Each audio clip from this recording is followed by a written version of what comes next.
Yeah, so I was in a park. I was in the park in Boulder with my family, and I got a phone call, and it was a Swiss number. I presumed it was my sister because she lives in Switzerland, and it was Ollie, one of the co-founders of On, and he wanted to phone up just to check out how I was doing. It was a couple of, a good 3 or 4 weeks after, the broken neck, and we were chatting. He's like, if there's anything we can do, if you need anything, seriously, reach out, and yeah, that's pretty nice. And then he said, hey, listen, look, there's absolutely no pressure, but we've had an idea. I've been chatting to Laddie, who's the athlete manager, and a few of the other guys, and we've come up with maybe documenting your journey. Taking, something that is, quite gutting and negative to a degree, taking, not being able to race and trying to turn it into something positive. You don't answer now, but have a chat to Kelly and, see what you think, and maybe we can make a documentary or a short film. And I think initially it was going to be like a fight, literally a couple, maybe 2 5-minute kind of like pieces. And so I said, hey, thanks, cheers, enjoy your cheese and watches. And yeah, I chatted to Kelly, and we said, yeah, why not? Yeah, so that's how the kind of brainchild of the man with the halo came about. Yeah, that was, worrying. Kelly always wanted to know when they were coming so the house could be tidy, all the kids' toys were put away. But no, I first met Andrew Hinton, who's an Emmy award-winning, documentary maker. I met him in a coffee shop with Franco, my manager, yeah, straight away I could tell he was a really calm, relaxed guy. He wasn't one of these media type guys who was hyper, LA 1,000 miles a minute. So yeah, it was awkward at times, but no, he's such a nice chap, and yeah, he made everything, pretty easy, and he could tell when I was, uncomfortable enough, not to film and whatnot. And but yeah, I mean, I've spent a lot of time with him. He was there for, all the big things, like when I had the halo taken off, my first race.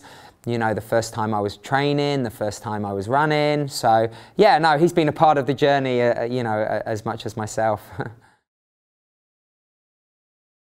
Yeah, definitely. I think for Matilda and Hugo, my 7 and 3, at first they're a bit shy, and then Hugo started to go bananas.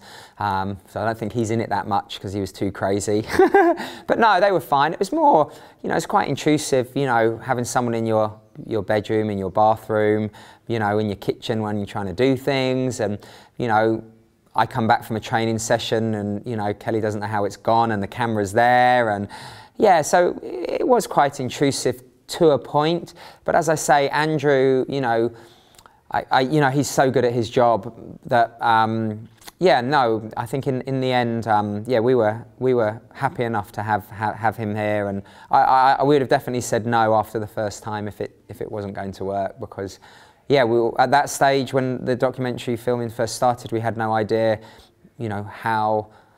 how long I would be in the halo, if it was going to work, if I had to have the operation. So there was still quite a lot of unknowns then. So yeah, yeah, could have gone either way. No, not at all. I think, the documentary, I think, is not about, I don't want it to be about pure performance, about me doing something absolutely amazing and going absolutely fast. I want people to see it and see that I'm a normal person, and I'm just trying to do normal things. And, anyone can, if anyone can watch this and, go through a tough time, whether it's an athletic injury or another area in their life, and can see that, by drawing on the community, on their friends, and having that belief and grit, that determination that they can overcome adversity. It's not about, my supreme athletic ability. It's not, it's definitely not about that. It's just about a normal guy who broke his neck and tried to do the best he could. Yeah, watching the film for the first time, it was emotional. It was uncomfortable, I think, because it was me, and some of the moments were very,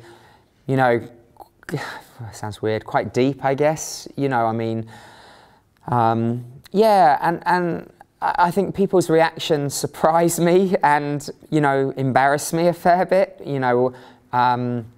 Because I don't see what I've done as being special, because I I truly believe anyone in my situation would want to make the most of their life going forward and not feel sorry for themselves. And that's what Kelly and I decided right from the start. It was going to affect our lives, but you know, if we can take something positive, it's to get through this together, and you know, hopefully we're stronger people, and hopefully people can see that. But yeah, I hope people enjoy it, and I don't know if enjoy is the right word, but you know, I hope people start watching it and watch it all the way to the end. Yeah, I think, you know, hopefully that one of the messages is definitely never give up. You know, believe in yourself, and you know, through hard work, determination, you know, anything's possible. And you know, for me, the last 6 months, it's been about overcoming a broken neck, and I could not have done it without Kelly and my family. And you know, even On, I mean, you know, the support I've had from the On family, and it's definitely, you know, it's a funny thing, sponsorship. I've been in the sport for such a long time that there are sponsors and there are sponsors, and definitely, you know, it was really nice for me to go to Zurich and meet everyone who I've maybe corresponded with on emails, or you know, people who have seen me. And yeah, there's definitely a sense of community within the endurance world, and you know, I think that's even stronger now, and I have a great connection, you know, with that through breaking my blooming neck.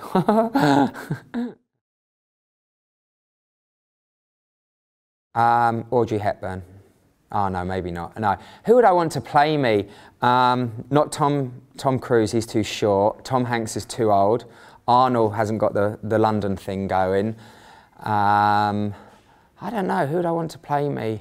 Definitely not Mickey Mouse, he's old school. Statement? No, Daniel Craig, yeah. And yeah, definitely, yeah. Or is he too old now? I don't know how old he is, because I'm only 22, so... Harry Potter, Daniel Radcliffe, I'd like him to play me. Do you think he could do that? Yeah? Okay, let's go for something a bit different. Yeah, Radcliffe.